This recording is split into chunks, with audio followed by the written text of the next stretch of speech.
ಇವತ್ತಿನ ವಿಡಿಯೋದಲ್ಲಿ ತುಂಬಾನೇ ಸ್ಪೈಸಿ ಆಗಿರುವಂತಹ ಸಖತ್ ಟೇಸ್ಟಿ ಆಗಿರುವಂತಹ ಸ್ಟ್ರೀಟ್ ಸ್ಟೈಲ್ ವಡಪಾವ್ನ ಯಾವ ರೀತಿಯಾಗಿ ಮಾಡೋದು ಅಂತ ನೋಡೋಣ. ಮನೆಯಲ್ಲೇ ಇರುವಂತಹ ತುಂಬಾನೇ ಸಿಂಪಲ್ ಇಂಗ್ರೀಡಿಯೆಂಟ್ಸ್ ಗಳಿಂದ ಈ ವಡಪಾವ್ನ ನಾವು ಮಾಡ್ಕೋಬಹುದು. ಆದ್ರೆ ಒಂದೇ ಒಂದು ಎಕ್ಸ್ಟ್ರಾ ಇಂಗ್ರೀಡಿಯೆಂಟ್ ಏನ್ ಬೇಕಾಗುತ್ತೆ ಅಂದ್ರೆ ಅದು ಬೇಕರಿಗಳೆಲ್ಲ ಸಿಗುವಂತಹ ಬನ್.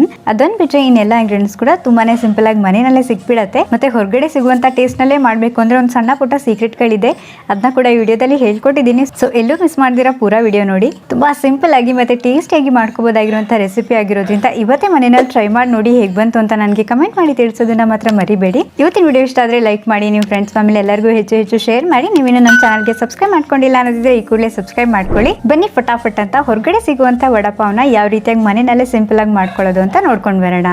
ಮೊದಲಿಗೆ ಖಾರವಾಗಿರುವಂತಹ ಗ್ರೀನ್ ಚಟ್ನಿ ಹೇಗೆ ಮಾಡೋದು ಅಂತ ನೋಡೋಣ.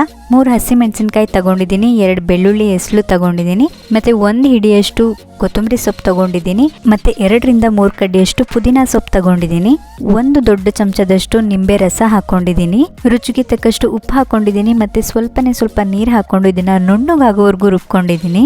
ಒಂದ್ ವೇಳೆ ಪುದೀನಾ ಸೊಪ್ಪು ಇಲ್ಲದಿದ್ರೆ ಸ್ಕಿಪ್ ಮಾಡ್ಕೊಳ್ಳಿ, ಬಟ್ ಹಾಕಿದ್ರೆ ಈ ಚಟ್ನಿಗೆ ಒಂದು ಒಳ್ಳೆ ಫ್ಲೇವರ್ ಸಿಗುತ್ತೆ. ತುಂಬಾ ಗಟ್ಟಿ ಚಟ್ನಿ ಕೂಡ ಮಾಡ್ಕೋಬೇಡಿ, ಯಾಕಂದ್ರೆ ಇದು ಕೊನೆಯಲ್ಲಿ ಬೆಂದ ಮೇಲೆ ಸ್ಪ್ರೆಡ್ ಮಾಡ್ಲಿಕ್ಕೆ ಆಮೇಲೆ ಕಷ್ಟ ಆಗತ್ತೆ.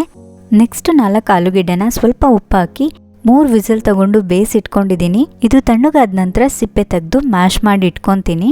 ನೆಕ್ಸ್ಟ್ ವಡ ಮಾಡಲಿಕ್ಕೆ ಒಂದು ಫ್ರೈಯಿಂಗ್ ಪ್ಯಾನ್ನಲ್ಲಿ 2 ಸ್ಪೂನಷ್ಟು ಎಣ್ಣೆ ಹಾಕೊಂಡಿದ್ದೀನಿ. ಎಣ್ಣೆ ಸ್ವಲ್ಪ ಬಿಸಿ ಆದಮೇಲೆ ಸಾಸಿವೆ ಹಾಕೊಂಡಿದ್ದೀನಿ. ಸಾಸಿವೆ ಸ್ವಲ್ಪ ಸಿಡಿದ್ಮೇಲೆ 3 ಹಸಿರು ಮೆಣಸಿನಕಾಯಿನ ಸಣ್ಣದಾಗಿ ಕಟ್ ಮಾಡಿ ಹಾಕೊಂಡಿದ್ದೀನಿ. ಮತ್ತು 1.5 ಟೀ ಸ್ಪೂನಷ್ಟು ಶುಂಠಿ ಬೆಳ್ಳುಳ್ಳಿ ಪೇಸ್ಟ್ ಹಾಕೊಂಡಿದ್ದೀನಿ. ಒಂದು ವೇಳೆ ನೀವು ಶುಂಠಿ ಬೆಳ್ಳುಳ್ಳಿ ಪೇಸ್ಟ್ನ ಫ್ರೆಶ್ ಆಗಿ ಮಾಡ್ಕೋತಾ ಇದ್ರೆ ಅದ್ರ ಜೊತೆಗೇನೆ ಮೆಣಸಿನಕಾಯಿ ಹಾಕೊಂಡು ರುಬ್ಕೊಬಿಡಿ. ಹಾಗೆ ಮಾಡಿದರೆ ತುಂಬ ಚೆನ್ನಾಗಿರತ್ತೆ. ಇದ್ರದ್ದು ಹಸಿ ವಾಸನೆ ಎಲ್ಲ ಹೋಗೋವರೆಗೂ ಹುರ್ಕೊಂಡ ನಂತರ ಸ್ವಲ್ಪ ಕರಿಬೇವಿನ ಸೊಪ್ಪು ಎಲೆ ಕೂಡ ಹಾಕೊಂಡಿದ್ದೀನಿ. ಮೊದಲಿಗೆ ಸಾಸಿವೆ ಜೊತೆನೆ ಹಾಕೊಂಡ್ರೆ ಚೆನ್ನಾಗಿರುತ್ತೆ, ಬಟ್ ನಾನಿಲ್ಲಿ ಮರ್ತಿದ್ದಕ್ಕೆ ಕೊನೆಗೆ ಹಾಕೋತಾ ಇದ್ದೀನಿ. ನೆಕ್ಸ್ಟ್ ಇದಕ್ಕೆ 1/4 ಚಮಚದಷ್ಟು ಅರಿಶಿನ ಪುಡಿ ಹಾಕೊಂಡಿದ್ದೀನಿ, ಮತ್ತು ರುಚಿಗೆ ತಕ್ಕಷ್ಟು ಉಪ್ಪು ಹಾಕೋತಾ ಇದ್ದೀನಿ. ಆಲ್ರೆಡಿ ಆಲೂಗೆಡ್ಡೆನ ನಾವು ಉಪ್ಪು ಹಾಕಿ ಬೇಯಿಸಿರೋದ್ರಿಂದ ಸ್ವಲ್ಪ ನೋಡಿ ಹಾಕೋಬೇಕಾಗುತ್ತೆ. ಅರಿಶಿನ ಪುಡಿನಲ್ಲಿ ಕೂಡ ಸ್ವಲ್ಪ ಹಸಿ ಫ್ಲೇವರ್ ಇರುತ್ತೆ, ಅದೆಲ್ಲ ಸ್ವಲ್ಪ ಕಡಿಮೆ ಆಗೋವರೆಗೂ ಹುರ್ಕೊಳ್ಳೋಣ. ನಂತರ ಇದಕ್ಕೆ ಮ್ಯಾಶ್ ಮಾಡಿ ಇಟ್ಕೊಂಡಿರುವಂತಹ ಬೇಯಿಸಿರುವಂಥ ಆಲೂಗೆಡ್ಡೆನ ಹಾಕೊಂಡಿದ್ದೀನಿ. ಸ್ಟವ್ನ ಪೂರ ಲೋ ಫ್ಲೇಮ್ ಮಾಡಿಕೊಂಡು ಈಗ ಇದು ಮಸಾಲೆ ಎಲ್ಲ ಚಂದ ಈ ಆಲೂಗೆಡ್ಡೆಗೆ ಹಿಡಿಯೋ ರೀತಿ ಮಿಕ್ಸ್ ಮಾಡ್ಕೋತಾ ಇದ್ದೀನಿ. ನಂತರ ಕೊನೆಯಲ್ಲಿ 1-2 ಕಡ್ಡಿಯಷ್ಟು ಕೊತ್ತಂಬರಿ ಸೊಪ್ಪನ್ನ ಸಣ್ಣದಾಗಿ ಕಟ್ ಮಾಡಿ ಹಾಕ್ಕೊಂಡು ಮಿಕ್ಸ್ ಮಾಡಿಕೊಂಡ್ರೆ ವಡಾಗೆ ಒಳಗಡೆ ಸ್ಟಫಿಂಗ್ಸ್ ಏನು ಹಾಕ್ತೀವಿ ಅದು ಕರೆಕ್ಟಾಗಿ ರೆಡಿಯಾಗಿ ಹೋಗ್ಬಿಡುತ್ತೆ. ನೆಕ್ಸ್ಟ್ ಒಂದು ಬೌಲ್ನಲ್ಲಿ 5 ದೊಡ್ಡ ಚಮಚದಷ್ಟು ಕಡಲೆ ಹಿಟ್ಟು ತಗೊಂಡಿದ್ದೀನಿ. ರುಚಿಗೆ ತಕ್ಕಷ್ಟು ಉಪ್ಪು ಹಾಕೊಂಡು ಸ್ವಲ್ಪ ಚೆನ್ನಾಗಿ ಕಾಣಿಸ್ಲಿ ಅಂತ ಹೇಳಿ ಕಲರ್ಗೋಸ್ಕರ 2 ಚಿಟಿಕೆಯಷ್ಟು ಅರಿಶಿನ ಪುಡಿ ಹಾಕೊಂಡಿದ್ದೀನಿ, ಮತ್ತೆ 2 ಚಿಟಿಕೆಯಷ್ಟು ಅಚ್ಚಕಾರದ ಪುಡಿ ಕೂಡ ಹಾಕೊಂಡಿದ್ದೀನಿ, ಮತ್ತೆ ಅಡುಗೆ ಸೋಡಾ ಕೂಡ ಹಾಕೊಂಡಿದ್ದೀನಿ. ನಿಮ್ಗೆ ಇಷ್ಟ ಇದ್ರೆ ಹಾಕೊಳ್ಳಿ, ಇಲ್ಲದಿದ್ರೆ ಸ್ಕಿಪ್ ಮಾಡ್ಕೋಬಹುದು.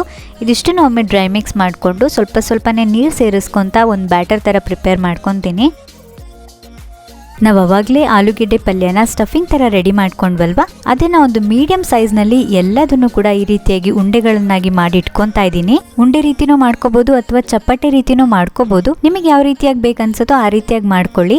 ಇವಾಗ ಈ ಉಂಡೆಗಳನ್ನ ನಾವು ಕಲಸಿಟ್ಟಿರುವಂತಹ ಹಿಟ್ಟಿನಲ್ಲಿ ಈ ರೀತಿಯಾಗಿ 1 ಲೇಯರ್ ಕೋಟ್ ಮಾಡಿಬಿಟ್ಟು ಡೈರೆಕ್ಟಾಗಿ ಎಣ್ಣೆಗೆ ಬಿಟ್ಟರೆ ನಮ್ಮ ವಡ ಕೂಡ ರೆಡಿಯಾಗಿ ಹೋಗ್ಬಿಡತ್ತೆ. ಎಣ್ಣೆ ಚೆನ್ನಾಗಿ ಕಾದ ನಂತರ ಎಲ್ಲ ಉಂಡೆಗಳನ್ನ ಕಡಲೆ ಹಿಟ್ಟಿನ ಮಿಶ್ರಣದಲ್ಲಿ ಡಿಪ್ ಮಾಡಿಬಿಟ್ಟು ಚಂದ ಡೀಪ್ ಫ್ರೈ ಮಾಡ್ಕೋತಾ ಇದ್ದೀನಿ. ನೋಡ್ತಿದ್ದೀರಲ್ವಾ ಎಷ್ಟು ಚಂದ ಕಲರ್ ಬಂದಿದೆ ಅಂತ. ಈ ರೀತಿಯಾಗಿ ಕಂದು ಬಣ್ಣ ಬಂದ್ಮೇಲೆ ಇದನ್ನ ತೆಕ್ಕೊಳ್ಳಿ. ನಾವು ಅರಿಶಿನ ಅಥವಾ ಖಾರ ಪುಡಿ ಹಾಕ್ಲಿಲ್ಲ ಅಂದ್ರೆ ಇದು ಇಷ್ಟು ಚೆನ್ನಾಗಿ ಕಲರ್ ಬರೋದಿಲ್ಲ, ಬಿಳಿ ಅನ್ಸುತ್ತೆ. ಅದಕ್ಕಾಗಿ ಸ್ವಲ್ಪ ಕಲರ್ಗೋಸ್ಕರ ನಾನು ಅರಿಶಿನ ಮತ್ತೆ ಖಾರ ಪುಡಿನ ಹಾಕೊಂಡಿದ್ದೀನಿ.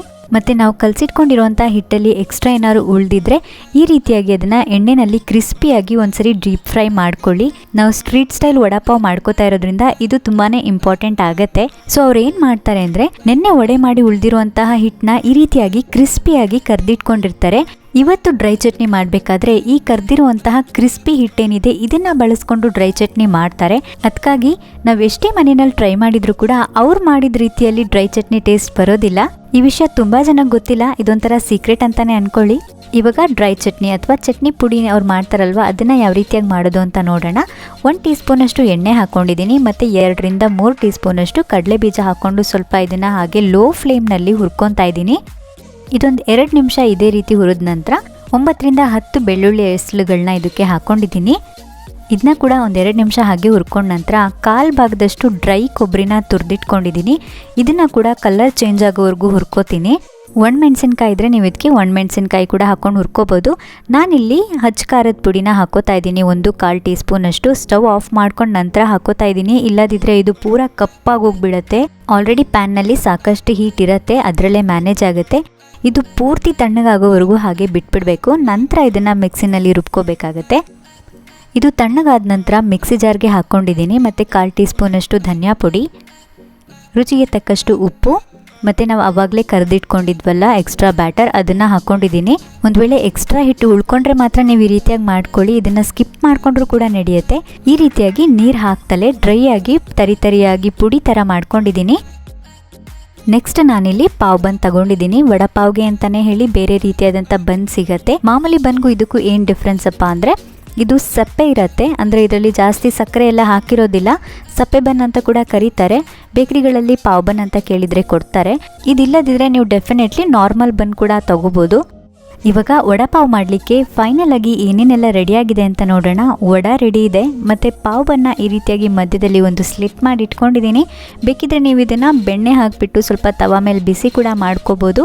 ಶೇಂಗಾ ಮತ್ತು ಕೊಬ್ಬರಿಯಿಂದ ಮಾಡಿರುವಂತಹ ಚಟ್ನಿ ಪುಡಿ ಕೂಡ ರೆಡಿ ಇದೆ, ಮತ್ತು ಖಾರವಾಗಿರುವಂತಹ ಗ್ರೀನ್ ಚಟ್ನಿ ಕೂಡ ರೆಡಿ ಇದೆ. ಮತ್ತು ಹಸಿರು ಮೆಣಸಿನ್ಕಾಯಿನ ವಡ ಮಾಡಾದ್ಮೇಲೆ ಎಣ್ಣೆಯಲ್ಲಿ ಫ್ರೈ ಮಾಡಿ ಇಟ್ಕೊಂಡಿದ್ದೀನಿ. ಮಧ್ಯದಲ್ಲಿ ಸ್ಲಿಟ್ ಮಾಡಿ ನಂತರ ಫ್ರೈ ಮಾಡ್ಕೊಳ್ಳಿ, ಇಲ್ಲದಿದ್ದರೆ ಸಿಡಿಯತ್ತೆ ಎಣ್ಣೆಗೆ ಹಾಕಿದಾಗ. ಇವಾಗ ವಡಪಾವ್ನ ಯಾವ ರೀತಿಯಾಗಿ ಸರ್ವ್ ಮಾಡ್ಕೊಳ್ಳೋದು ಅಂತ ನೋಡೋಣ. ಮೊದಲಿಗೆ ನಾನಿಲ್ಲಿ ಬನ್ನಲ್ಲಿ ಮಧ್ಯ ಕಟ್ ಮಾಡ್ಕೊಂಡಿದ್ದೀನಿ, ಮತ್ತು ಖಾರವಾಗಿರುವಂತಹ ಗ್ರೀನ್ ಚಟ್ನಿನ ಇದ್ರ ಮೇಲೆ 1 ಲೇಯರ್ ಸ್ಪ್ರೆಡ್ ಮಾಡ್ಕೋತಾ ಇದ್ದೀನಿ. ಇದ್ರ ಮೇಲೆ ಒಂದು ವಡ ಇಟ್ಕೊಂಡಿದ್ದೀನಿ. ಆದಷ್ಟು ಬಿಸಿ ಬಿಸಿ ಇದ್ರೆ ತುಂಬಾ ಚೆನ್ನಾಗಿರುತ್ತೆ. ಮತ್ತು ನಾವು ರೆಡಿ ಮಾಡಿ ಇಟ್ಕೊಂಡಿರುವಂತಹ ಚಟ್ನಿ ಪುಡಿ ಕೂಡ ಇದ್ರ ಮೇಲೆ ಹಾಗೆ ಉದುರಿಸ್ಕೊಂಡಿದ್ದೀನಿ. ಮತ್ತು ಫ್ರೈ ಮಾಡಿರುವಂತಹ ಒಂದು ಹಸಿ ಮೆಣಸಿನ್ಕಾಯಿ ಕೂಡ ಇಟ್ಬಿಟ್ಟು ಇದನ್ನು ಕ್ಲೋಸ್ ಮಾಡ್ಕೊಂಡಿದ್ದೀನಿ. ಸಖತ್ ಸ್ಪೈಸಿ ಆಗಿರುವಂಥ ಸ್ಟ್ರೀಟ್ ಸ್ಟೈಲ್ ವಡಪಾವ್ ಇವಾಗ ರೆಡಿ ಆಗಿದೆ. ಹೇಗಿದ್ರು ಇವಾಗ ಮಳೆಗಾಲ ಆಗಿರೋದ್ರಿಂದ ಸಂಜೆ ಟೈಮ್ನಲ್ಲಿ ಈ ರೀತಿಯಾದಂಥ ಖಾರವಾಗಿರುವಂಥ ಒಂದು ವಡಪಾವ್ ಜೊತೆ ಬಿಸಿ ಬಿಸಿ ಆದಂಥ ಕಾಫಿ ಟೀ ಇದ್ದರೆ ಸಕ್ಕೋ ಚೆನ್ನಾಗಿರತ್ತೆ.